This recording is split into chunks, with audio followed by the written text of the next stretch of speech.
Hello, ladies and gentlemen. Welcome back to the Paladins Masters Qualifiers here, and we're in North America today. My name's Randy, joined by Hi-Rez Pretty Hair. Last day, man. You're right. It goes so quickly. It sure is. And let's check out the standings. Without further ado, get into the action for today.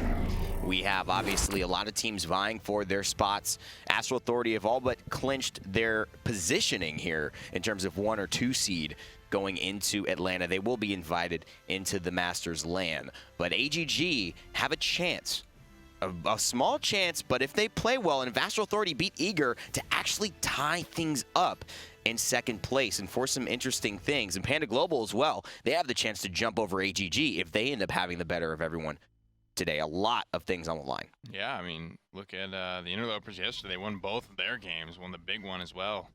Were able to take the 3rd spot away from Wolves Esports. AGG have some difficult matchups.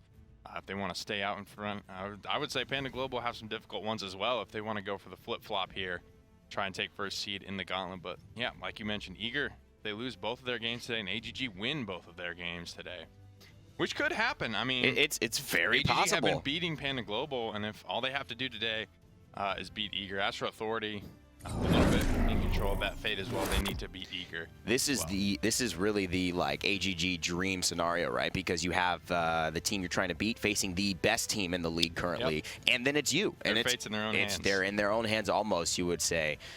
So it's pretty exciting. Of course, if you like what we're doing here, you like what you're seeing on screen, you might have a chance to participate in a similar way with the Caster. This is a new show that we're producing here at Hi-Rez Studios, reality show, bringing in some contestants from around the country and cash prize up to $10,000, trying to see who's got the chops to be a caster. And you can find out more on thecaster.tv. Should be pretty exciting stuff. Absolutely. We did something similar like that, and the guys that won got to participate at HRX, so that could be a cool thing for you. Yeah, never know what's going to come from it, but you know what? It's a great opportunity to get yourself out there in the esports world. I'm sure a lot of you are finding value in that just because it's such a booming start to kind of a new industry here. The other thing is that if you want to get a booming start to your cosmetics game, you can get some of these Radiant chests, which are off 30%. I don't know if that ends. Do we know if this is an ending thing, or are they just off 30%? Or it's normally the weekend deal. Most likely this weekend, as well as free champions this weekend. This is when, if you're sitting on a lot of gold, this is when you want to dump it into those Radiant chests with the discount. Yeah, because those can get purchased by gold as well. So maps are ready for the first game. We've done our promos. We've introduced ourselves, set up the scene. It's time to get into the movie here. Frozen Guard and Frog Isle banned out by these two teams. Jaguar Falls will be game 1. Jaguar Falls. Pretty strange bands, Frozen Guard and Frog Isle. Normally we just see Ice Mine's Timbermill as our standard bands. But nonetheless, Jaguar Falls game number 1. Let's go ahead and get into the champion draft between these two teams. The top seed versus the bottom seed. So Astral Authority could look to pick out some stylish stuff here since they are in a good spot to make it to the lane. Exactly. Astral Authority not really feeling pressure here, but Panda Global, everything is on them. If they're going to even have a chance of overtaking AGG, they've got to get this win here. And it is a tall task, but it's not like they haven't been able to do it. Xenasi, formerly Xenasi, now Panda Global, have won this entire open bracket against every team participating here. They were at the top.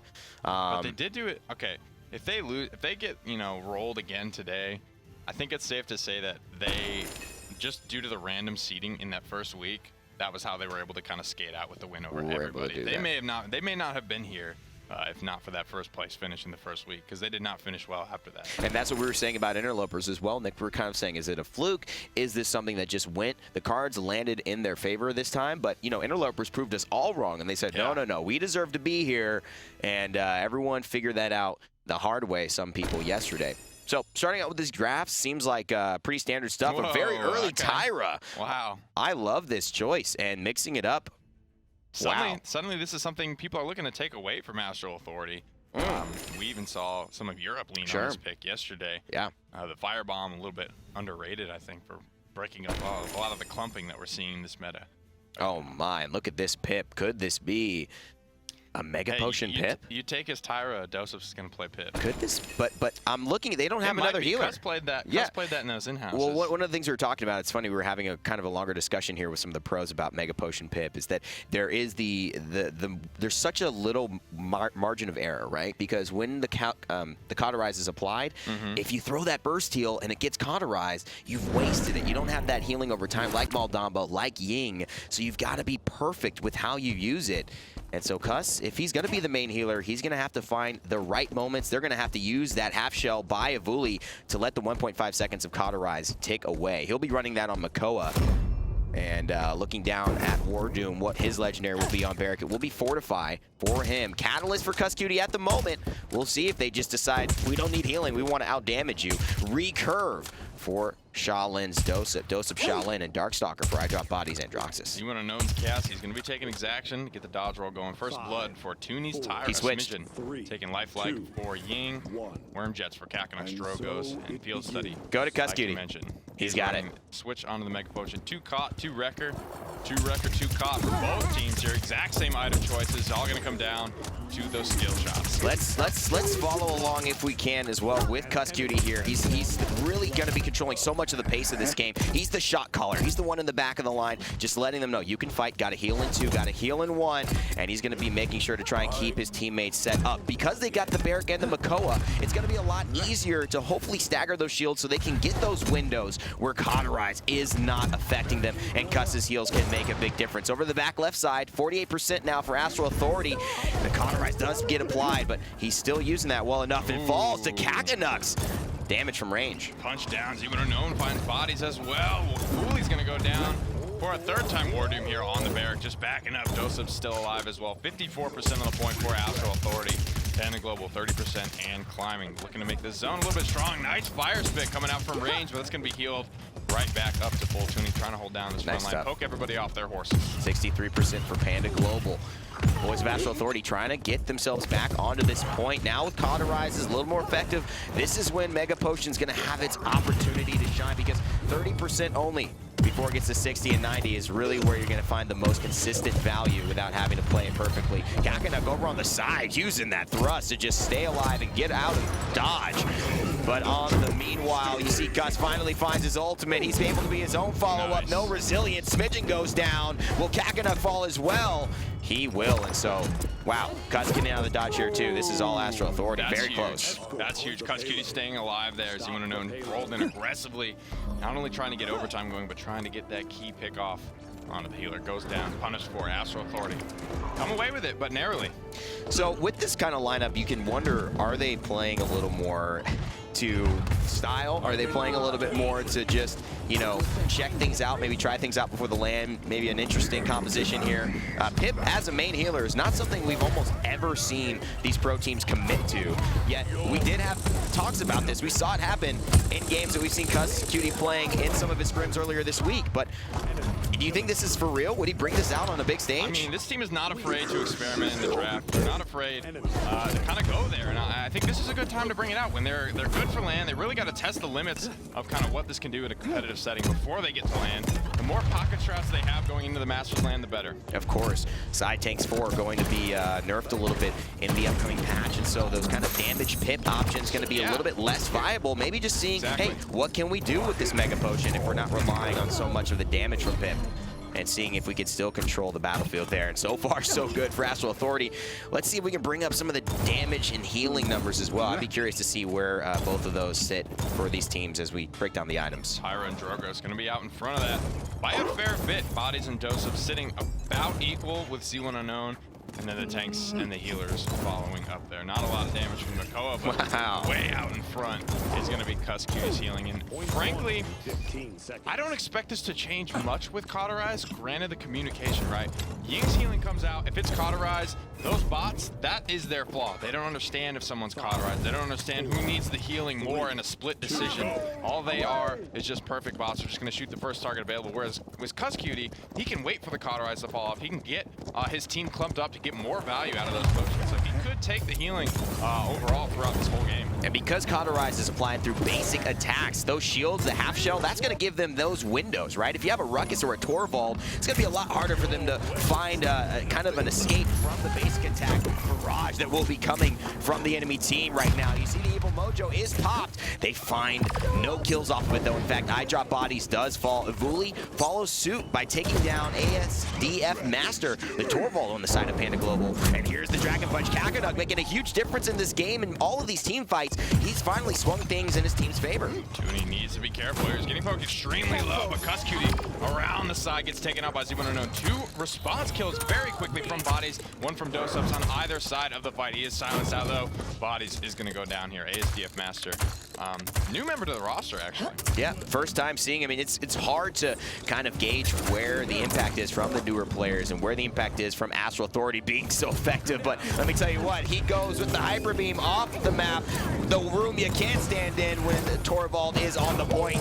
Yet he gets taken down by WarDoom. Crossfire coming out from the Tyra. Tooney getting his damage done, but iDropBodies follows suit and finds the damage onto the Huntress herself. Barricade there, absorbing the fire spin. May have very well kept Evulli and himself alive. WarDoom with actually a really clutch play here. Astral Authority just barely able to eke their way back onto the point. 90% for them. Look at Can't that give up on Z109. He's so caught out right now.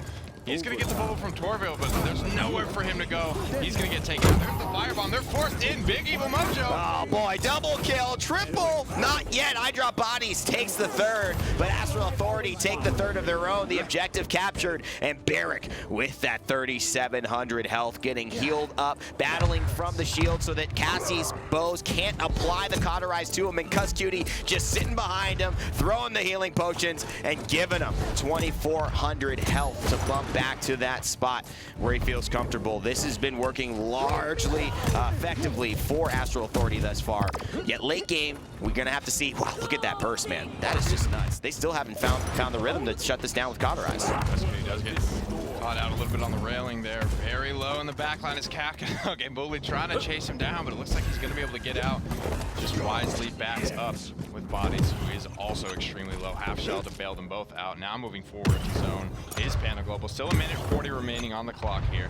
They have plenty of time to find this defense. The Dredge Anchor's gonna miss, and the Dragon Punch is ready to go, so they could look to skunk this push before it even gets off the ground. Cacanuck's been a huge kind of, I think, aspect of them winning these early team fights, but he's thrown those Dragon Punches out probably a little early, and his team hasn't been able to keep the momentum up. Here's where you see the Dragon Punch come out yet again, just to stall, but doesn't find a lot of value. Finds doesupz, and doesupz was at low health, and if he goes down here, this could be trouble. Evulli with a half shell will not save his life, and Cacanuck stays alive with the Worm Jets just bunny hopping to safety. A minute and 3 seconds now. Astral Authority stalled on this push. Clean 5-0. Panda Global shuts down Bodies ultimate, so they get the accursed arm for nothing. Kusqt missing a healing potion there, and it just all fell apart from there. There was no sustain in the fight after that. A big part of Pip healing with Pip. There's a Hyper Beam, doesn't get anyone off the map, but if you miss it, running reload, that's a big whip. That's like whipping your Mending Spirits without that crunch card to reduce the cooldown on a whip.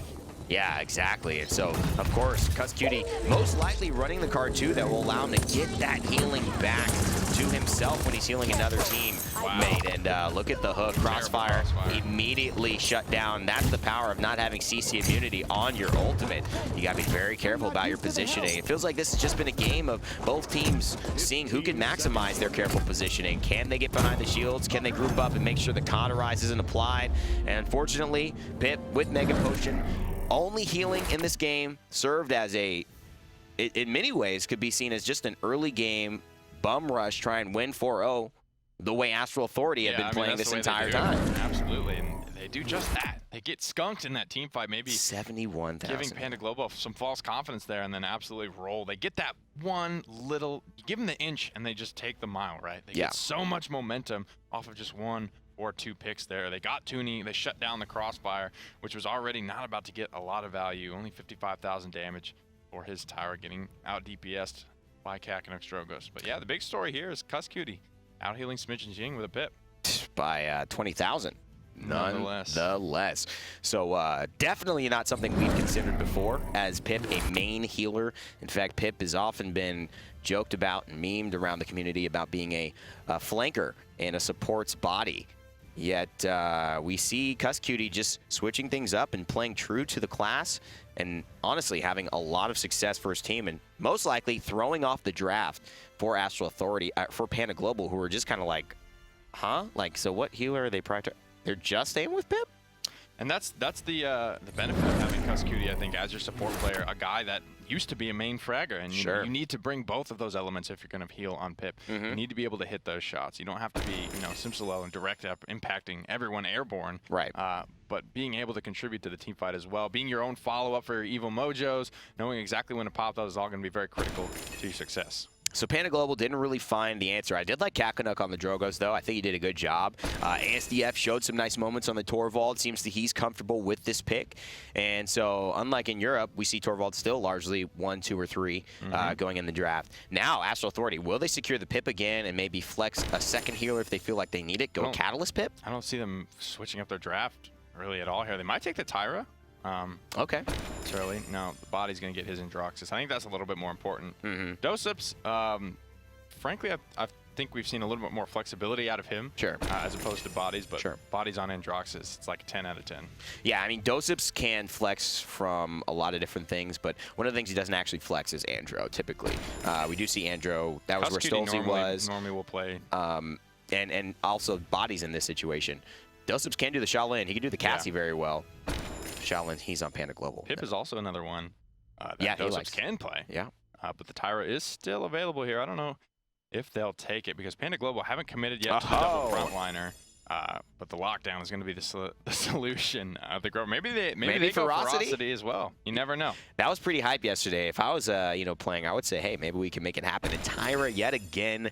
Oh man, I just love seeing new picks. I love this. I love it too. It seems like we're about to see a Sky soon. I feel like we are on the precipice of seeing a Sky. I really do. Maybe in a couple patches. That's what I'm saying. That's what I feel like it's almost there. Almost there. Preparation Sky.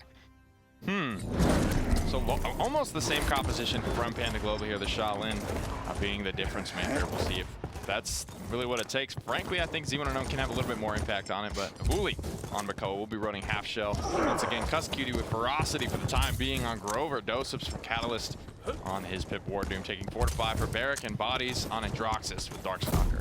So Smidgen going to be taking Lifelike Ying right now. Z1 Desert Shadow for Shaolin. Extra stealth on his withdraw. First Blood for Tooney. Going to fall off late game possibly, but early game could be very strong. Fusilot for Drogos on Cacanuck on Drogos, and AsdfMaster running Field Study Torvald. 2 Cauterizes though thus far on both teams. A couple of Chronoses as well for Astral Authority. 3 Cauterizes now, really looking to shut down the 2 kind of semi-healers there, especially with the Ferocity and the Catalyst Pip. And Ferocity Grover just tandeming for damage. Kusqt already getting impale. Has to find a safety, and he does. Good job of doing so. Not getting any ultimate charge, hitting the shield of Torvald. So he's still at 9%, whereas Tyra, she's at 38% on the enemy team. This crossfire could come out soon. Catalyst slow coming out here, trying to keep that Torvald at the shield as parked as low as possible. doesupz stunned up on the high ground. He's getting the response now. Here comes the Tyra and the Drogos. He's going to have to weightless away. It's the fadeaway shot, though.